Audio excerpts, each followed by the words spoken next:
Your resume only has one purpose, and that's to get you an interview with somebody that has the power to influence your future. And yet it's not necessarily the best candidates who get shortlisted for interview, but in fact those with the most effective resumes.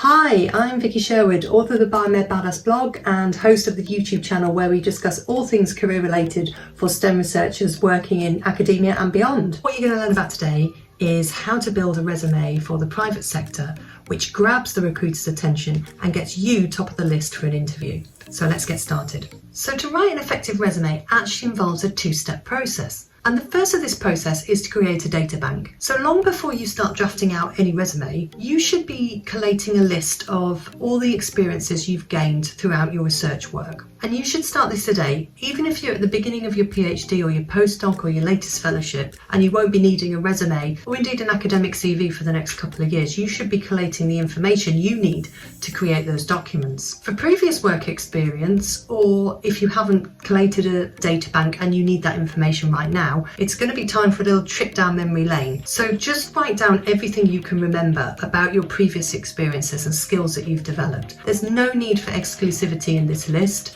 Just jot down everything you can remember, and later on you can cherry pick out that information needed for your resume or your CV. Include your work experience, any qualifications that you developed, talks that you gave, training courses you did, and any details you can specifically remember about those. Have you secured funding, had your abstract accepted, been invited to a talk, or finally cracked something really difficult that you were trying to achieve in the lab? Or perhaps you've handled a difficult situation interacting with others. All these types of things you can be collating as work experience. Ultimately, you're going to have a much greater list of material than you're ever going to need for a very short resume.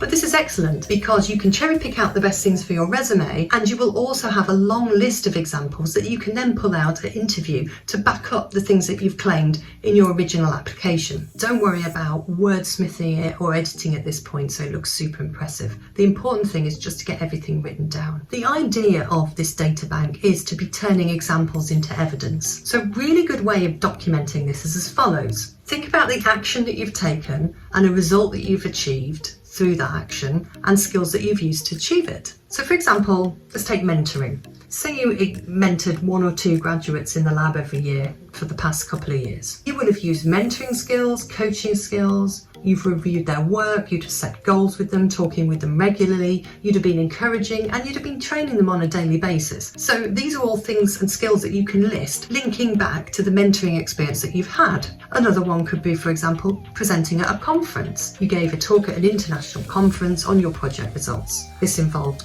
oral communication, development of visual aids, networking at the event itself, using analogies, and planning how you were going to present your work in the most effective way. This seems like quite a bit of effort, but actually you're going to have such an effective resource for building your applications later on if you go ahead and start building this on a weekly basis now. So step 2, now you get down to the nitty-gritty of actually writing your resume for an industry position. I think the key here for most researchers is to build yourself as a professional with a research background, and that's going to be your career narrative that you can then use throughout your applications. So before we get started, let's just quickly think about formats. You may have noticed on the internet, if you have a look at different resume formats, there are quite a few out there that you could choose from. One that people might advise you to use is what's termed a functional resume or a skills-based resume. This is essentially where you just list your skills without providing a clear job history. And in practice, this sounds great because if you haven't got prior industry experience and you don't want that to be flagged up on your CV, if you just list out the skills that you've developed over the time as being a researcher, then you avoid this problem of maybe lacking direct industry work experience. Personally, I would use this type of CV with a little bit of caution. And the reason is that I suspect you might receive a lukewarm response when you go out into the job market with it. And this is because some employers, and in particular recruiters, don't really like that you've pulled the skills out of the context. They can't see where you developed those skills and where you've worked previously, or at least they can't find that information easily in the way that you've presented it. So I would suggest a different way of maybe presenting yourself. And what I'm going to do is use an example of a postdoc working in academia who's attempting to try and find a job in the private sector. So Mary Seeker is a postdoc, and she describes herself as a passionate and hard-working scientist who's dedicated to understanding the molecular mechanisms of multi-drug resistance. So it looks like she's got a molecular and maybe biochemical background. She's got over 10 years work experience in research labs. So Mary's now started thinking about her next steps, what she's going to do after her latest postdoc. And she did an internship at a consulting firm after she graduated from her first degree, which she enjoyed very much. So now she's thinking, well, maybe I should go back to that and think about a possible career in management consulting. Alongside building a bank of evidence, she's been networking, big bonus points there, and a contact has forwarded her a forthcoming ad for an opportunity that's just opened up for an associate management consultant in a life science agency. And these specialise in providing consultants for the pharma and biotech sectors. Mary's thinking, given my background, I could actually be a good fit for this job. So she's got the job description in hand and a marker pen, and she's asking herself, what am I going to have to include in my resume to demonstrate that I can do this job? So the job description is asking for a number of technical skills, quantitative research analysis, communication skills, and workload and stakeholder management. Plus, she's also got to provide evidence for a number of behavioural competencies too, including conflict management, problem solving, and teamwork. She knows she's got to demonstrate how she has experience in all of these and provide examples from her prior work experience if she has any chance of getting invited for an interview. So let's have a look at how Mary can achieve this. So let's have a look at what Mary's done to reflect how well she's suited to a management consulting role. So she opens her resume clearly with her name, but also describes herself in the context of the job that she's planning to apply for rather than her specific role at the minute. So instead of saying that she's a postdoc on this top line, she's used the term project manager, and this is bringing out the aspect of her current job as a postdoc to highlight how her research experience prepares her for a consulting role. Essentially, she's presenting herself as the professional that she is, despite the career move that she's planning to take from the academic sector into another one. Continuing in this vein, she goes on to describe herself as an experienced research professional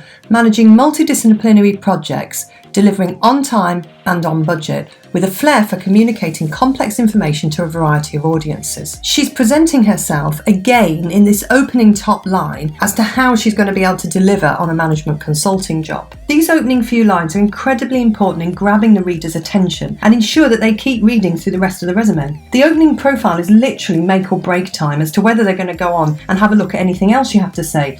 As Mary's done here, you can include bullet points to highlight and summarise crucial upfront information that shows your suitable candidacy for the role. Mary's done this by listing out the technical things that have been required in the job advert. So for the job that she applied for, this included analytical skills, communication skills, and also workload management. So you've got to ensure that this part is absolutely tailored to the job that you're applying for. In fact, it's the profile summary section that you should be rewriting in the most part for different jobs in which you apply. If this part doesn't resonate relevance to the recruiter or hiring manager, then they just won't keep reading your resume. The other important tailoring that you need to do throughout your resume is to add in keywords for a job description. This is particularly important if you're applying for an advertised job. Inadvertently, your resume will head through an applicant tracking system. It's important to try and get through this step by including relevant words that are used in search terms. So if you are attempting to apply for advertised jobs, you will have to attempt to play this keyword game and include these keywords throughout your resume. Note the tone of the language that's used. For example, here she writes, she has highly developed leadership skills accompanied with the ability to form warm relationships with a range of stakeholders. This implies that she understands the language that's used within the industry she's applying for, but also that the language itself is very active, and this is carried on throughout the entire resume. I like to term this the snappy third person. Strong verbs that demonstrate your competencies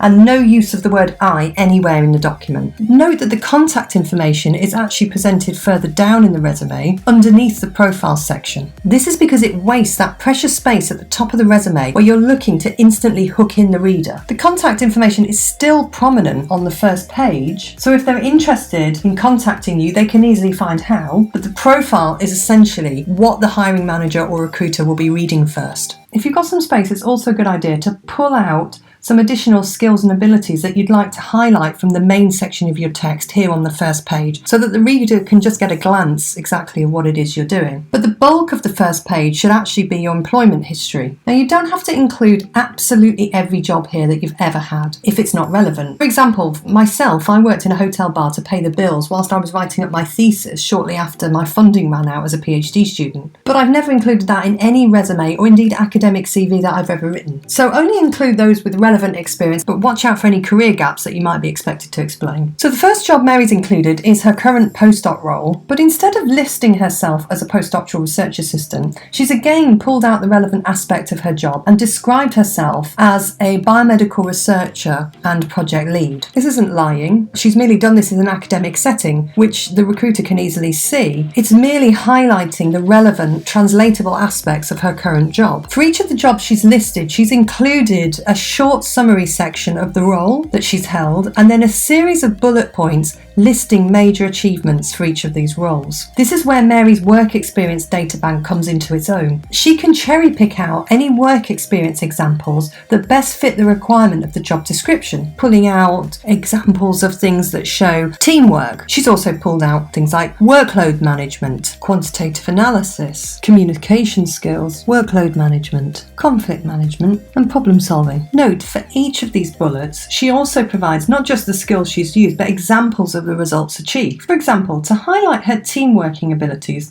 she's described how she's introduced and organised monthly focus groups, enabling the team to identify and discuss differing stakeholder perspectives. So this highlights that she's implemented a successful initiative into the project, which brings together different research groups and ensures regular perspectives are provided by all of the researchers involved. So the second job she's included is her PhD programme. So I'm a big fan of including your postgraduate research experience as work experience, as opposed to confining it to the educational qualification sectors of your resume. I think it's also pertinent, though, to indicate a reason for your study choices and feeding this into your overall career narrative, as it shows you've thought about your career path and made an active decision to implement postgraduate education as part of gaining the experience you need. So, for example, Mary here writes, she's decided to take PhD in order to focus on the field of therapeutic drug design. So depending on the role in which you're applying, you can include your postgraduate education, highlighting the technical skills you gained, the subject knowledge expertise, the transferable skills, or all of these if relevant in the bullet points. It can also be useful to include any non-academic previous employment experience where you can, and this can include voluntary work, internships, or even seasonal work, depending on the relevance of that work for the job you're applying for. For example, this could include previous retail or hospitality experience, which could be useful for some roles, such as customer-facing ones. In Mary's case, she's fortunate that she's worked as an intern in a consulting role, giving her analogous commercial experience to the management consulting role in which she's applying. This entire first page is incredibly important for the reasons I said before. You have to grab the attention of the reader. And in here she's included her profile summary, highlighting all the important key take-home messages, her work experience, how she's gained the expertise that's relevant to the job she's applying for, and of course her contact details so she can be easily reached. In summary, this page needs to include the best evidence you have that highlights that you can do the job. So if you need additional space, you can go on to a second page, and this can be reserved for things that further add to your candidacy. A common mistake for academics is to put their qualifications up front of the resume. Because these achievements have formed such a huge part of their lives, I don't think it's really necessary to have bullet points here,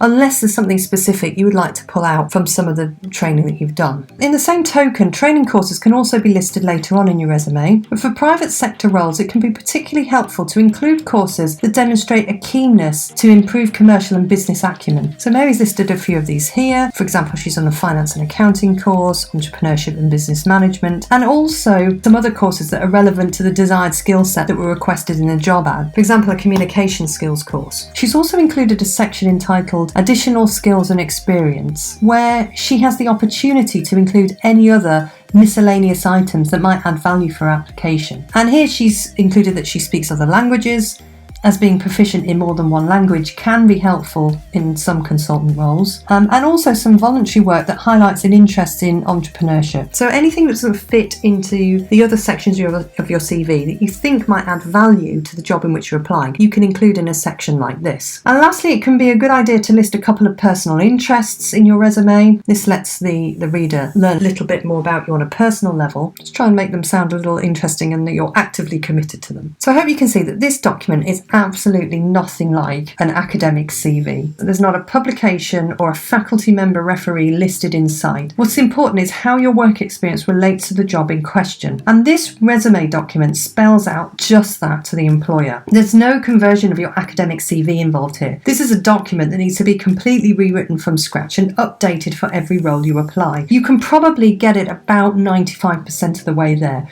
but 5% will need changing every time you use it, particularly, as I mentioned before, this profile section. So good luck producing yourself one of these, and pop any questions you might have about writing an industry resume into the comments section below. If you've enjoyed this content and you want to learn more about some of the things you can do to help you secure a job after your current academic position while still positively affecting your research work, then head over to my site. I've got a free download that can help you with this and offers some great suggestions for you to prepare for a job in industry after your current academic position. If you like this video and you want to watch more career tips, then hit the subscribe button and the notification bell and you won't miss out on any of my latest updates.